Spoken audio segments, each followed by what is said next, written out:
gratitude and the gratitude of not being in the cold water, which is really like what's so amazing about it is when you're in there, it's so intense, but it is that total presence. You don't feel any pain. You don't feel any pain, physical, emotional, anything. I hate the cold. I hate it so much. My ideal environment is like tropical, humid, hot weather. I wanted to start doing this to face my fear of the cold and to become friends with it in a way, to accept it, to embrace it, to not let that fear drive me.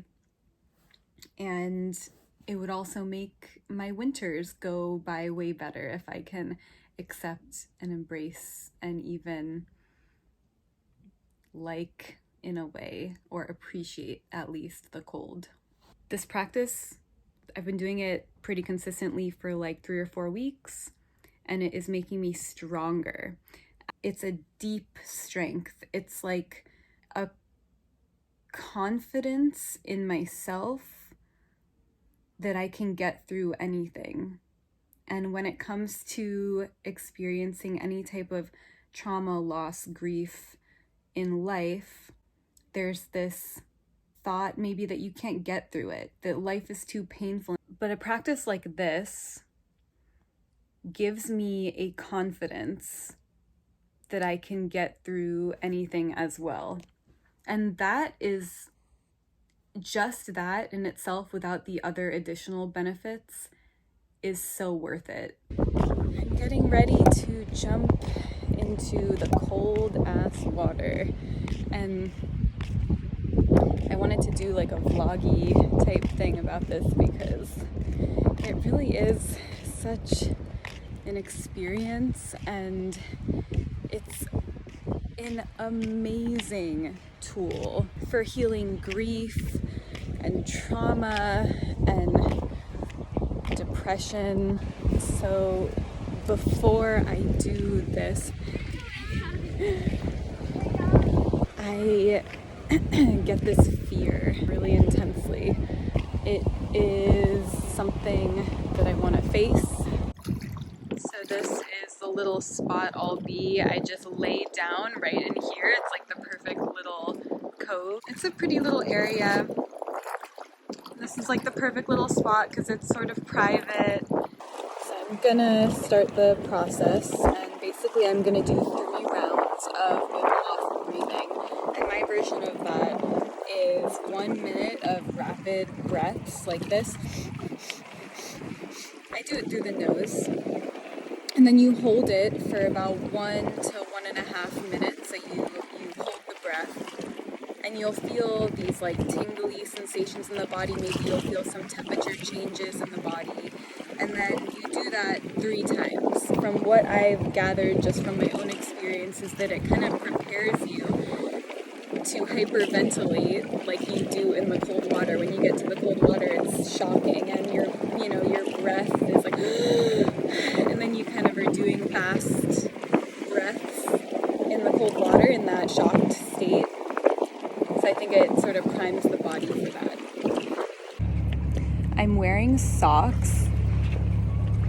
I got a cut on my foot last time I did this, and I didn't even feel it in the water because it was so cold. So I'm just wearing socks to protect that cut.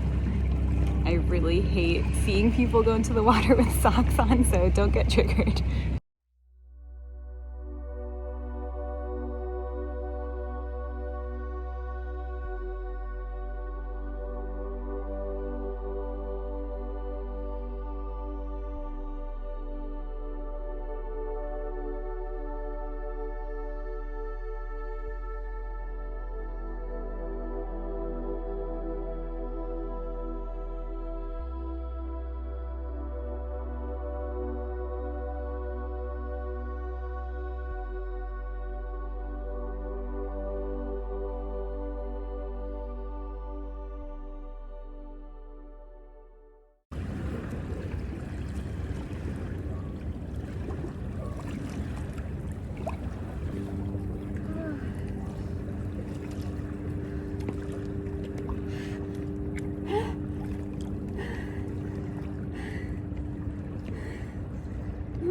Oh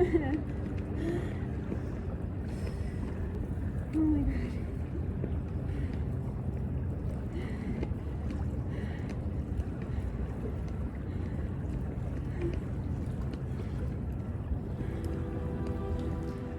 About 20 to 30 seconds after that initial shock, when my breath goes into hyperventilation mode, I start to notice the cold sensations on my skin.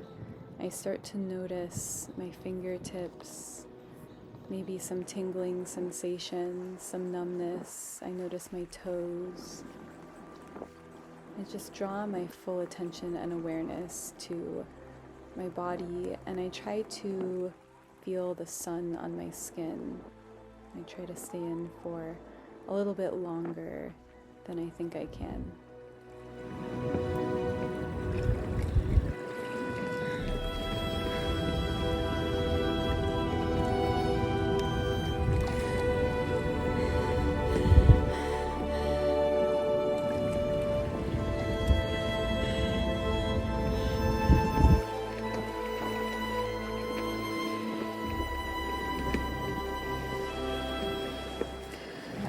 Dry myself off completely right when I get out of the water, because I'll be chilled later if I don't completely dry myself off right away.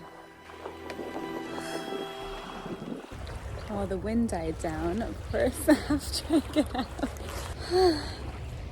What I do now is I'll just sit and just meditate, take it in. And just let myself feel all my cells activated. It feels like my body is shimmering. Oh my god, it's like hard to talk right now. And then I just sit and I just feel it. I meditate, and now the air that felt cool when I was walking here feels warm.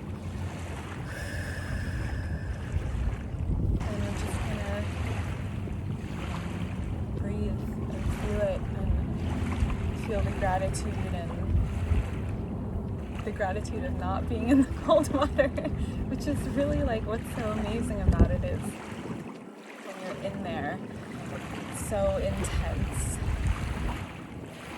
but it is that total presence. You don't feel any pain.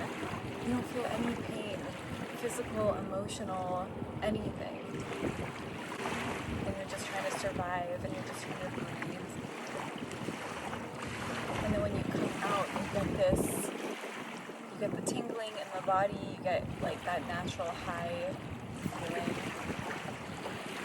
But then you also feel warmer, especially if, the sun is out and you're outside, and you can really feel that warmth, and you feel this gratitude and this presence. So I just sit with it.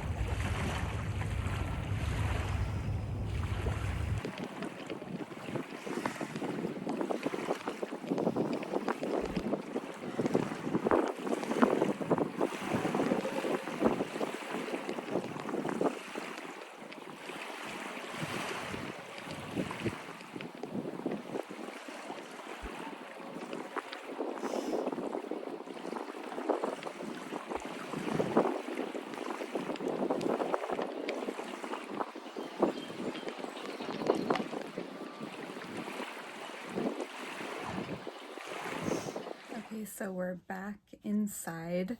So I change out of my, wet bathing suit, wet clothes, whatever, get into dry, comfy clothes, and I just come and sit in bed with a warm beverage.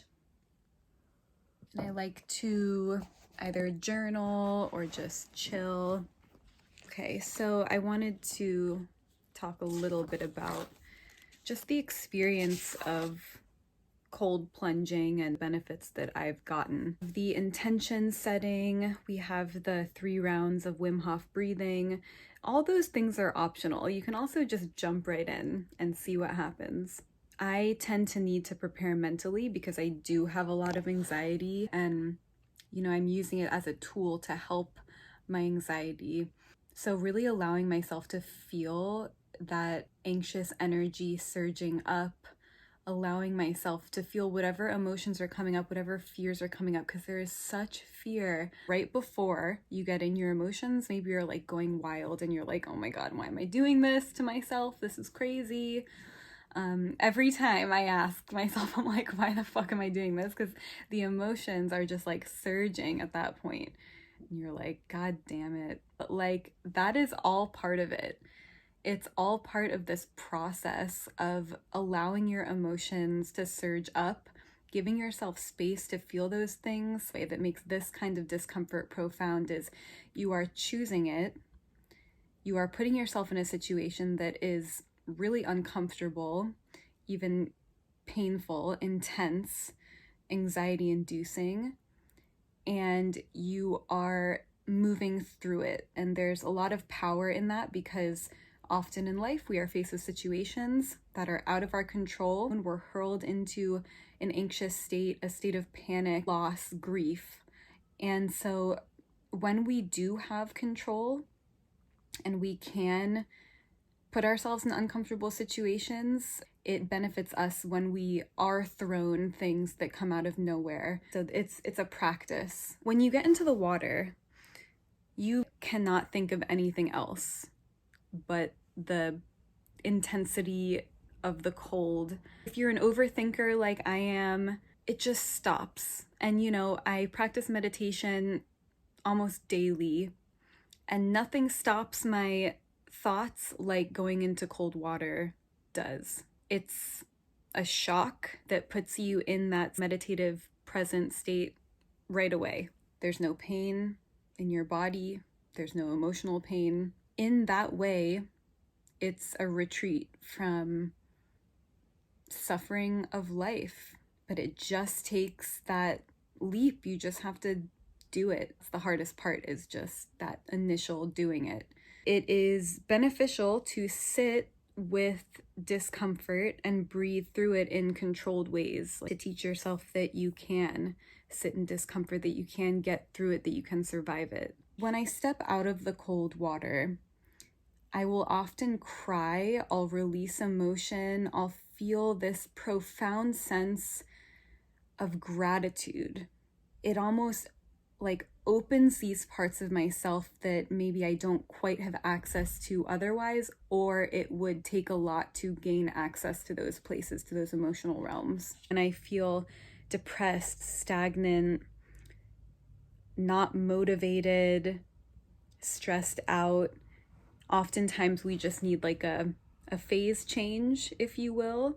We need to throw ourselves into something different and like random seeming, whether it's breaking up that emotion or cycle by dancing really intensely for 3 minutes, or like shaking your body, or whether it's going into the woods and like screaming into the sky, or jumping into cold water.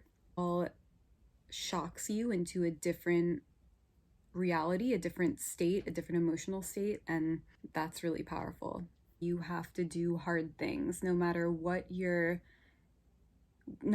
state of your nervous system is or what's going on in your life. Challenging yourself is how you'll grow as a person, to develop this sense of self-worth and confidence. And cold water has really been a teacher for me, and now I sort of weirdly crave it. Thank you for watching. I hope you enjoyed this. Please like and subscribe, and I will see you next time.